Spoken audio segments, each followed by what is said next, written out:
যেহেতু অন্তর্বর্তী সরকারের সিনিয়র সহকারী প্রেস সচিব, আমরা বলতে পারি যে সরকারের এক ধরনের মুখপাত্রের দায়িত্ব পালন করেন।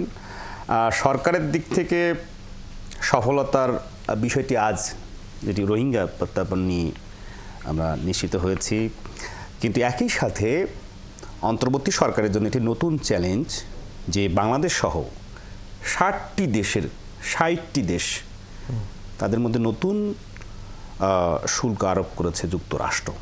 এটি বাংলাদেশের কী ধরনের নেতিবাচক প্রভাব ফেলবে এবং কি মনে করেন আপনারা?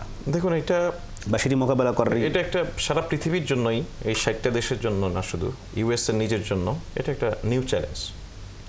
এটা এখন কোন দেশ কিভাবে মোকাবেলা করে, কোন দেশ তার পলিসি কিভাবে ঠিক করে, সেটা একটা গুরুত্বপূর্ণ ইস্যু। বাংলাদেশ কিভাবে ক্ষতিগ্রস্ত হবে, তার পাশাপাশি যেটা আরো গুরুত্বপূর্ণ ইস্যু হচ্ছে এইটার ইমপ্লিমেন্টেশনের যে প্রসেস, সেইটা কি হবে। এটা কয়েকদিনের মধ্যে, আশা করা যায় 1 সপ্তাহ 2 সপ্তাহের মধ্যে পুরোপুরি ক্লিয়ার হয়ে যাবে। তখন দেশগুলি ঠিক করতে পারবে তারা তাদের পলিসি কিভাবে ঠিক করবে। আর আপনাকে আমি যেটা উল্লেখ করা প্রয়োজন, যে এখানে ওয়ার্ল্ড ট্রেড অর্গানাইজেশনের একটা রুলস আছে, সেটা হচ্ছে মোস্ট ফেভার নেশনস।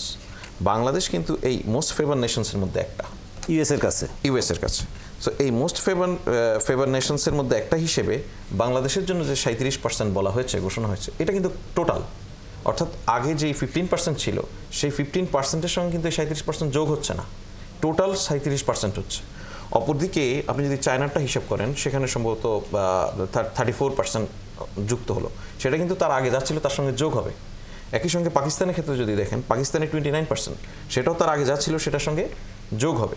সুতরাং ওই বিবেচনা থেকে যদি আমরা দেখি, আমি বিশ্বাস করি আমাদের ইকোনমিক্স যারা আছেন তারা নানান পরিসরে এটা রিভিউ করছেন, কাজ করছেন। আমাদের এনবিআর প্রাতিষ্ঠানিকভাবে এটাকে রিভিউ করছেন, দেখছেন কি হবে এটার।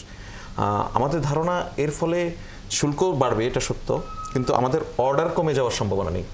মানে বাংলাদেশে গার্মেন্টস সেক্টরে যে কার্যাদেশ যে ধারাবাহিকভাবে আসা শুরু করেছে, সেটি সেটা আপনার হিসেবে সেটি কি 37%, যেটা আপনি বলছেন যে সেটি 15% বাদ দিয়ে তাহলে 22%, নতুন 22% যুক্ত হবে। কিন্তু অন্য দেশে একই ক্ষেত্রে আপনি পাকিস্তানের ক্ষেত্রে 29% মোস্ট ফেভার নেশন না, তো মোস্ট ফেভার নেশন এবং এই 22%, জি, এটির ফলে বাংলাদেশ থেকে কার্যাদেশ অন্য দেশে ফিরে যাওয়ার কোনো আশঙ্কা আছে? ফিরে যাওয়া না, আমাদের বাড়ার সম্ভাবনা আছে। কিভাবে? শুল্ক বাড়লেও আমাদের, কারণ অন্য দেশগুলিতে যেটা যুক্ত হচ্ছে দেখুন, সেটা কিন্তু তার আগে যেটা ছিল সেটার সঙ্গে যোগ হচ্ছে।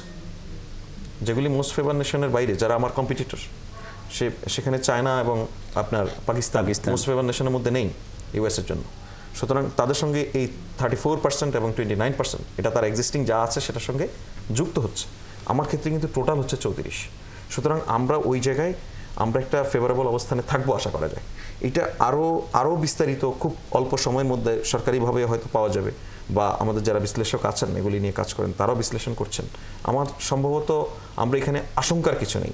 তবে ওভারঅল একটা নিউ চ্যালেঞ্জ, যেটা বলছি সারা পৃথিবীর জন্য নিউ চ্যালেঞ্জ, শুল্ক বাড়লো, সেই চ্যালেঞ্জটা তো আছেই, সেটাকে কীভাবে মোকাবেলা করা যায়। এবং আপনি যদি আরেকটা জিনিস খেয়াল করেন, যে সেখানে আপনার ইউএসের কি প্রোডাক্ট আমরা ইউজ করছি, র মেটেরিয়ালস, সেটা খুব গুরুত্বপূর্ণ হয়ে আসবে।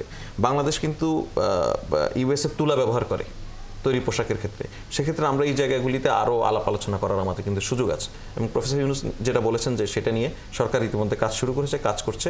আশা করা যায় যে আলাপ আলোচনার মধ্য দিয়ে এটা একটা ভালো অবস্থায় নিয়ে আসা এবং ইতিবাচক জায়গায় নিয়ে আসা সম্ভব হবে।